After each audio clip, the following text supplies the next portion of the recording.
Parappana Agrahara ಜೈಲಿನೊಳಗೆ bomb ಸ್ಫೋಟ ಪ್ರಕರಣದಡಿ ಜೈಲಿನಲ್ಲಿರುವ ಶಂಕಿತ ಉಗ್ರರು ಪುಂಡಾಟ ಮೆರೆದಿದ್ದಾರೆ.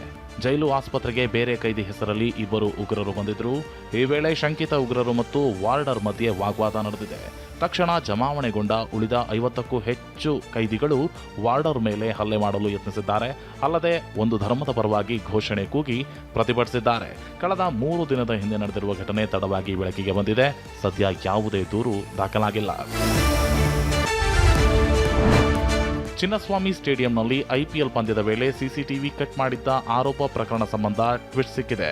ಸಿಸಿಟಿವಿ ಅಳವಡಿಕೆ ಉಪಗುತ್ತಿಗೆಯನ್ನ ಐವಿಎಸ್ ಟೆಕ್ ಕಂಪನಿ ಪಡೆದಿತ್ತು. ಆದರೆ ಹಣಕಾಸಿನ ಕಿರಿಕ್ ನಡೆದಿದೆ. ಎಸ್ಟಕ್ಯೂ ಕಂಪನಿಯವರು ಬಾಕಿ ಹಣ ನೀಡೋದ್ರಿಂದ ತಪ್ಪಿಸಿಕೊಳ್ಳಲು ಐವಿಎಸ್ ಟೆಕ್ ಕಂಪನಿಯ ಇಬ್ಬರ ವಿರುದ್ಧ ಅಂದು ಸಿಸಿಟಿವಿ ಕಟ್ ಮಾಡಿದ ಆರೋಪವನ್ನ ಹೊರಿಸಿದ್ರು ಎನ್ನಲಾಗಿದೆ. ಪೊಲೀಸರ ತನಿಖೆಯಲ್ಲೂ ಹಣದ ವಿಷಯಕ್ಕೆ ಸುಳ್ಳು ಆರೋಪ ಮಾಡಿರೋದು ಪತ್ತೆಯಾಗಿದೆ.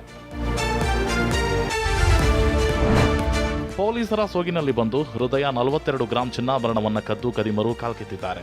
ಆನೇಕಲ್ ತಾಲೂಕಿನ ಬಿಲ್ಲಾಪುರ ಬಳಿ ಹಾಡಹಗಲೇ ಈ ಘಟನೆ ನಡೆದಿದೆ. ಮೆಡಿಕಲ್ ಶಾಪ್ನಲ್ಲಿ ಮಾತ್ರೆ ತೆಗೆದುಕೊಂಡು ವೃದ್ಧೆ ಗಾಯತ್ರಿ ತೆರಳುತ್ತಾ ಇದ್ರು. ಈ ವೇಳೆ 2 ಬೈಕ್ನಲ್ಲಿ 4 ಫಾಲೋ ಮಾಡಿದ್ದಾರೆ. ಇಲ್ಲಿ ಕಳ್ಳರಿದ್ದಾರೆಂದು ಹೇಳಿ ಚಿನ್ನಾಭರಣ ತೆಗೆಸಿ ಪೇಪರ್ನಲ್ಲಿ ಸುತ್ತಿ ಹೃದಯ ಸೆರಗಿನಲ್ಲಿ ಇಟ್ಟಿದ್ರು. ಮನೆಗೆ ಹೋಗಿ ಬಿಚ್ಚಿ ನೋಡಿದಾಗ ಚಿನ್ನಾಭರಣದ ಬದಲು ಕಲ್ಲು ಇರೋದು ಪತ್ತೆಯಾಗಿದೆ. ಸರ್ಜಾಪುರ ಪೊಲೀಸ್ ಠಾಣೆಯಲ್ಲಿ ಪ್ರಕರಣ ದಾಖಲಾಗಿದೆ.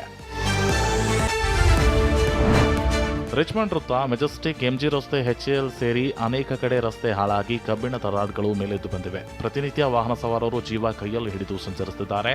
ರಸ್ತೆ ದುರಸ್ತಿ ಮಾಡದ ಜಿಬಿಎ ಕೇವಲ ಬ್ಯಾರಿಕೇಡ್ ಅನ್ನು ಅಳವಡಿಸಿ ನಿರ್ಲಕ್ಷ್ಯ ತೋರಿದೆ. ಕಬ್ಬಿಣದ ರಾಡ್ಗಳು ಹಾಗೂ ಬ್ಯಾರಿಕೇಡ್ಗಳಿಂದ ಸವಾರರು ನಿತ್ಯ ನರಕ ಅನುಭವಿಸುತ್ತಿದ್ದಾರೆ.